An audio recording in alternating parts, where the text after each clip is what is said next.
প্রিয়তমাশু, আমি 3 দিন খাইনি। কেউ কোনো খাবার দিয়ে যায়নি। কি করে দেবে? গুহার বাইরে প্রচন্ড বরফ পড়ছে। যে কোনো দিন আমি গুলিতে মারা যাব। যে কোনো দিন তুমি টিভির পর্দায় আমার মুখ দেখতে পাবে। আমি গুহার ভেতর সারা রাত কম্পিউটারের সামনে বসে। কতদিন আমি বকুল ফুলের গন্ধ পাইনি।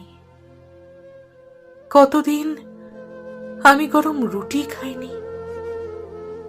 কতদিন আমি তোমার ঘাসে হাত দিইনি। কালো ঘাস, আহ, ভাবলেই চে গুয়েভারা ছুটে বেড়ায় শরীরে। স্ট্যালিনকে হাতের মুঠোয় ধরে বসে থাকি। তার মুখ দিয়ে গরম বেরিয়ে আসে। আহ, গরম। আমার স্ট্যালিন ভালো আছে। তোমার সাইবেরিয়া? এখানে কেউ আমার জন্মদিন কবে জানে না।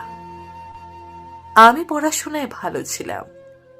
অধ্যাপক বাবার ছেলে। কম্পিউটারে আমার চাইতে কেউ ভালো ছিল না। আজ আমি গুহায় বসে আছি। কিন্তু কেন? প্রিয়তমাশু, মাই লাভ, তুমি এর উত্তর পাবে যদি অত্যাচারের ইতিহাস পড়ো। কত হাজার কোটি ডলার খরচ করে ওরা গরিবকে আরো গরিব করে চলেছে। 11 বছরের একটি বালককে একটি পাউরুটি কিনে দিয়ে আমি জিজ্ঞেস করেছিলাম, তোর কি হয়েছে রে? সে গোগ্রাসে পাউরুটিতে কামড় দিয়ে বলেছিল, আমার বাবা মাকে ওরা পুড়িয়ে দিয়েছে জ্যান্ত। ছেলেটা খেতে খেতে কর গড়েছিল। বাবা, মা, 2 ভাই 3 বোন। 1, 2, 3, 4, 5, হ্যাঁ 11 জন। ছেলেটার নাম বলবো না। কে? খোঁজো, আজীবন খুঁজে যাও।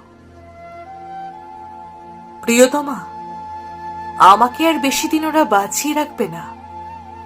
তার আগেই আমি ওদের দুটো ঘাঁটি উড়িয়ে দেব। ওদের তো পুরোপুরি উড়িয়ে দেওয়া যায় না।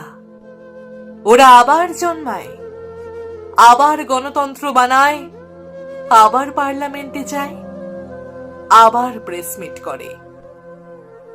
একটা সত্যি কথা লিখি, ওরা গণতন্ত্র দিয়ে যা করায়, আমরাও AK-47 দিয়ে তাই করাই। ওদেরটা দোষ নয়, আমাদেরটা দোষ। আমি মারা যাব। তার আগে একবার, যদি একবার তোমাকে দেখতে পেতাম, তোমার হাত ধরতে পারতাম, যদি একবার তোমার ভেতরে ঢুকতে পারতাম, যেভাবে বরফ ঢোকে গুহায়, যেভাবে শিকড় ঢোকে পাথরে, যেভাবে ভাইরাস ঢোকে কম্পিউটারে। আজ আমি একজন টেরোরিস্ট। হয়তো এটাই আমার শেষ চিঠি। বলো তো কেন আমার মতো ছেলে টেরোরিস্ট হবে? কেন আমি ঘর বাড়ি ছেড়ে, মায়ের হাতের খাবার ছেড়ে, ভালো চাকরি ছেড়ে, গুহার জীবন, জঙ্গলের জীবন, বরফের জীবন বেছে নিলাম? আমি মাতাল হতে পারতাম, লম্পট হতে পারতাম। একজন মাতালকে মেনে নেয় সমাজ, একজন লম্পটকে মেনে নেয় রাষ্ট্র, একজন মাফিয়া বিধায়ককে মেনে নেয় অ্যাসেম্বলি, কিন্তু একজন টেরোরিস্টকে মেনে নেওয়া যায় না। কতদিন তোমার স্নান করা চুলের গন্ধ পাইনি। চোখ ভরে আসে জলে। পাউরুটি খাওয়া শেষ করে 11 বছরের ছেলেটি বলেছিল, আর আছে? আমি আরেকটা পাউরুটি কিনে দিয়ে বলেছিলাম, শোন, তুই বড় হয়ে কি করবি? সে বলেছিল, বদলা নেব।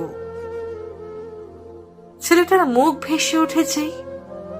মনে হয় আমার সামনে অনেক অনেক কাজ, অনেকগুলো খারাপ কাজ। ভুল বললাম, অনেক অনেক ভালো কাজ।